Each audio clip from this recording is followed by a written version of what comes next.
to reach the finale of this episode, this lesson, I always do this with clients, whether you come here for the first time or you're progressing through. We always talk about the difference between shooting what we refer to as gun up, pre-mounted, or in America called high gun, and of course gun down, low gun here in America.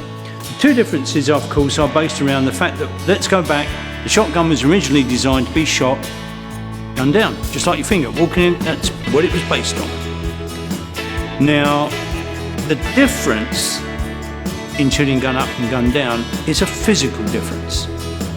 When I shoot gun down, and we talk about pointing, I can point very naturally. I can go, come on, look at that. Look at that. Look at that. It's very easy, isn't it? It's very physically very easy. Look. Easy for me to point. Now I'm going to shoot gun up, pre-mounted, and this is how I have to point.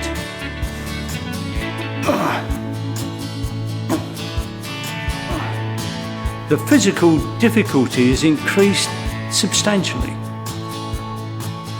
So, this is why, and you'll notice I haven't said a dreaded word and I hate, which is the word lead, which is forward allowance, moving the gun ahead of the flying object for your pellets to converge and reach the flight path of the target. Now, of course, if I shoot gun down very efficiently, I can converge on my target, bang. By doing that, I am matching the target for speed, distance, elevation.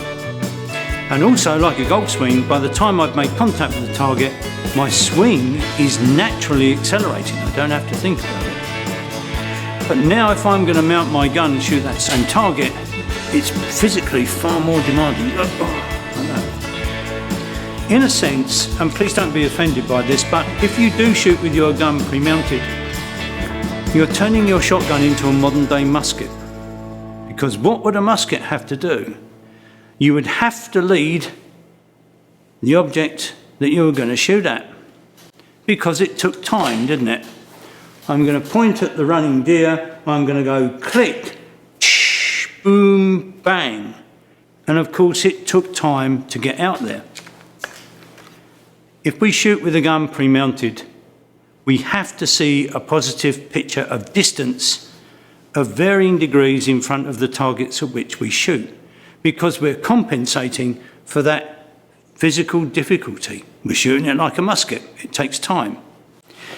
If I shoot gun down, I am naturally converging onto the target, and by the time the gun comes up in line with my eye and my finger makes contact with the object at which I'm going to shoot, just like a golf swing, I built up a natural flow of momentum, and as I squeeze the trigger, and remember, of course, watch, bang. Look how much movement there is beyond the point of I say bang. Watch. Bang. It's what Robert Churchill called the unconscious swing on. We go back to golf.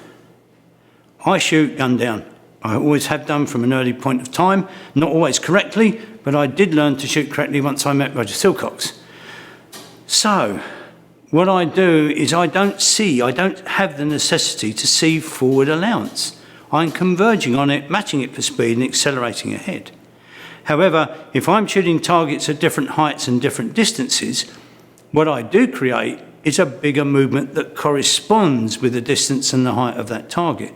Just like I play golf. If you're on the first tee and you want to send that ball as far down the fairway as you can, you get that club head as far back as you can and you really give that ball a good whack. If I'm going to shoot, if you like, or if I'm going to chip the ball onto the green, what do? Small controlled movement onto the green.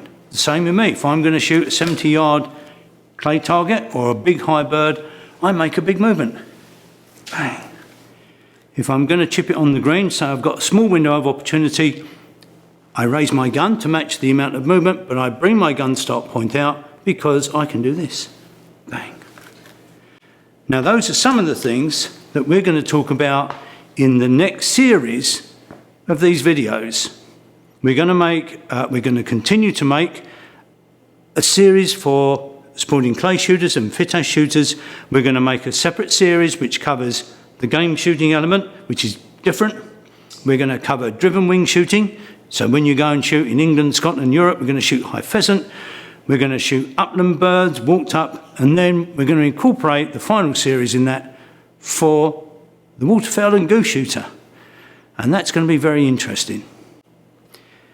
We're going to bring this one to an end.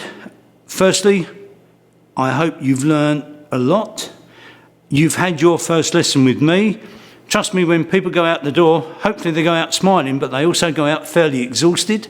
Remember, from now on, you're going to have to take that gun up in front of the mirror, gun mount practice 3-4 times a week, forever. 2,500 repetitive movements. It's only perfect practice that makes perfect. Definition of the word skill. A skill is a technique that can be applied without conscious thought when under pressure. When you go out, and whether you're going to shoot live birds, whether you're going to shoot clays, animate objects, you are, in a sense, putting yourselves under pressure. So you've got to learn to play that game without conscious thought. It's got to be kinesthetic. You've got to make sure your gun mount's perfect, make sure you can point perfect, because all you want to be thinking about is what the object you're going to shoot at is doing, what speed it's going at, and what direction it's flying in. So think about those things. Remember, a good shot starts from the feet up. Feet, gun mount. Then think about approaching the target. I really hope you've enjoyed it. If you have any doubts, questions, or whatever, well, there's going to be a way you can contact me. I really want to find out how you guys are going to do. I take criticism as well as compliment. So, gents, ladies, great shooting, and most importantly, successful shooting is always safe shooting. Thanks very much. See you in the next episodes.